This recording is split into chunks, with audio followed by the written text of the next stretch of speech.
Lord of the Mysteries. Chapter 62. The Seer's Suggestion. Before Klein left home, he took the time to meticulously clean up his suit and top hat with a small brush and a handkerchief. Then, he washed his white shirt, changing into a similar linen shirt along with the only decent cheap coat he had. He then briskly walked out onto the street. First, Melissa's dress. Then Benson's suit. Only then can I consider a second suit for myself. Money is never enough. Besides, we need to save money to buy porcelain tableware to receive our guests.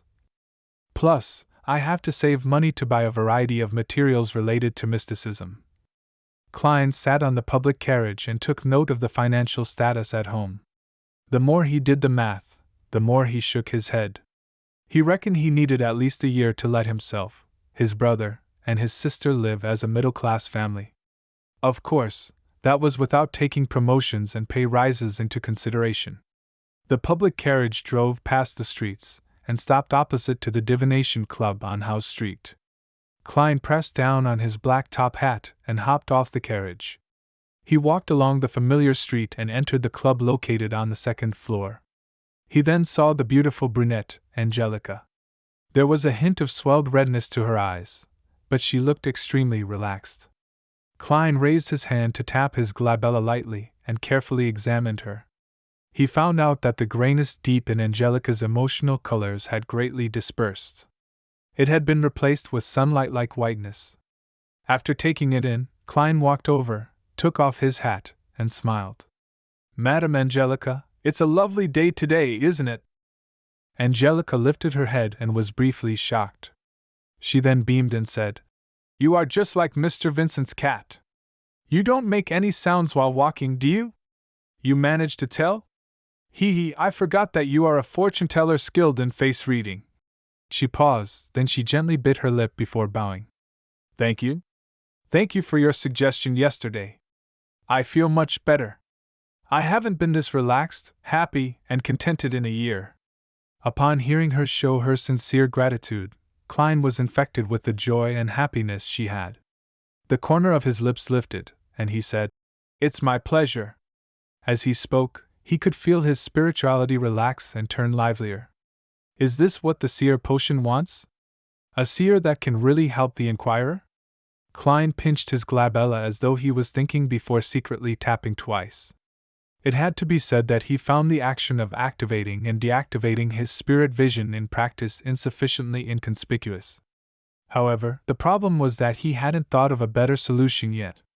As he had just become a seer recently, his spirituality had yet to reach its limit, and the same was applied to his mastery. Hence, there didn't seem to be many suitable locations for an activation switch for his spiritual vision. The glabella was the best option by far. When I become a true seer after fully digesting the potion, I should be able to design a more inconspicuous activation motion. Klein nodded unnoticeably and walked towards the half-open meeting room. "Coffee or tea?" Angelica asked hurriedly. "Desi coffee," Klein answered. He planned on trying out all the drinks the Divination Club had to offer. Then, he saw that there were 6 or 7 members present, but not Hannes Vincent, who almost always was. "Mr. Vincent isn't here?" Klein stopped in his tracks and asked a passing question. Angelica was taken aback as she said, "Mr. Vincent doesn't come every day. He accepted an invitation to give a lecture for a divination organization at Enmat Harbor. Are you looking for him?" "Not at all. I was just curious.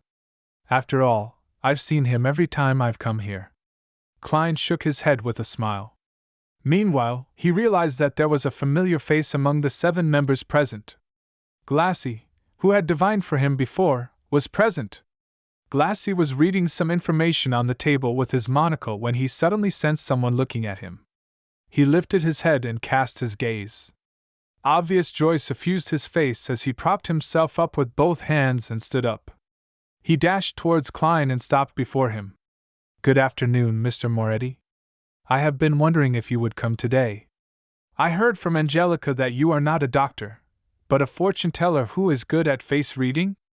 Klein smiled. "That's not the only thing I'm good at, Mr. Glassy. You no longer seem plagued by your ailment? He pinched his forehead and tapped his glabella twice. He noticed that Glassy's health colors had returned to normal. Yes, I was very regretful for not taking your suggestion back then. Luckily, there is a very amazing apothecary near my place. He gave my wife a magical medicine which brought me away from death, Glassy said emotionally. As a quasi-member of the Nighthawks, Klein asked out of occupational interest. Very amazing apothecary? Very magical medicine? Magical? How magical? Is it within the range of Beyonders? He said that it was a kind of folk medicine from Lemberg. In short, it helped with treating my illness a lot, Glassy answered, without noticing anything abnormal about the question. Folk medicine apothecary? Klein tapped his glabella as though he was thinking. What's his name? Where does he stay? As you know, even a fortune teller can't guarantee that they would remain in the pink of health all the time. Perhaps I will need to go to purchase some medication from him in the future.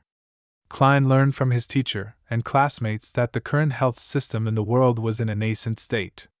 There was almost no cure to many diseases, so the magical medications and miraculous apothecaries still controlled the market. There was no harm in knowing more, since it could one day serve useful. Glassy answered honestly. His name is Lawson Darkwaid. He has a tiny store at 18 Vlad Street in East Borough, named Lawson's Folk Herb Store. Thank you. Klein remembered it and spoke sincerely. Glassy turned around and invited him to sit beside him. At that moment, Angelica came over to serve the coffee she brewed. Compared to Southville coffee, Desi coffee is more fragrant, but has quite an inferior taste. Klein took a sip and savored it for a moment. Glassy hurriedly deliberated his words when he saw Klein put down his white porcelain cup. Mr. Moretti, can I request a divination from you? I will pay according to a price you set. 8 pence is sufficient. I will not raise the price out of the blue. Klein was hoping that someone would request his divination services. Do you need a divination room? All right. Topaz. Glassy led the way with much more familiarity. After entering the divination room and locking the door, Klein sat behind the long table. He asked in a serious voice, Mr. Glassy, what would you like the divination to be about? I have an investment opportunity, but the amount of money it involves is huge. If it fails, my family and I will take a heavy hit. I wish to know if it will be a successful investment. Glassy volunteered the information. I have divined using tarot cards previously. A divination after purifying my soul. The result was pretty good. Yes, I did the interpretation myself, but I did not violate the principles of those symbols. Klein thought and asked curiously, It'd be great if you could describe the entire situation once more and give me your information again. It'd be best if you have the other party's information too. We will do an astrolabe divination. All right. Glassy organized his words and said, When Mr. Lenevis examined the Hornacis mountain range, he discovered a gigantic mine rich in high-quality iron ore. He poured in all his savings to buy that land and hired a professional company to survey it. The result was a heartening one. He lacks funds needed for subsequent developments, so he formed a steelworks company and intends to apply for a loan from the bank using the project. At the same time, he will also issue a corresponding number of shares to raise its initial capital. The plan is still in its preparatory stage and promises fat returns. Klein, who had been reading the newspaper recently and also happened to be a history expert, knew that there were shares in this world. He also knew that the concept of shares was derived from Emperor Roselle. Yeah, him again. During the colonization of the southern continent, he had set up the West Balam Company and solved the nation's fiduciary matters successfully by raising funds from the public through the issue of shares. As such, he had the first mover's advantage from colonization. Because the returns were great, this development continued on. For example, there were railway shares, mining shares, steam development shares, and so on and so forth. There were some that succeeded and there were some that failed. Hence, it catalyzed the formation of organizations like the Backland Stock Exchange. Besides that, The Emperor Roselle had created national bonds, unit trusts, and other financial products. The former had become the most stable form investment, with a return of 4 to 6% interest. Klein remembered that Benson had once said that if he could inherit £3,000, there was no need to work hard any further. The stable annual interest of about 5% would result in an annual fixed income return of £150, roughly equivalent to Klein's annual income at present. This is known as rentier capitalism. Klein sighed and asked carefully, "Are you sure there's nothing wrong about this? Is Lenevis trustworthy? I've seen his property papers and the inspection report.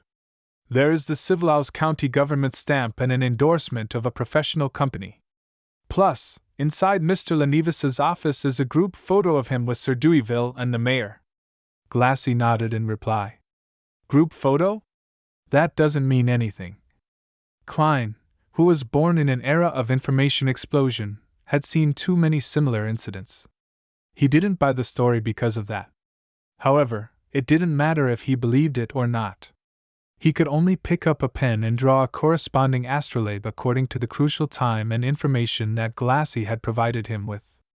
After a long while, Klein pointed to the astrolabe and said, "You should be able to tell that this will be a very unsuccessful endeavor. Below the flourishing surface is a cliff, a chasm.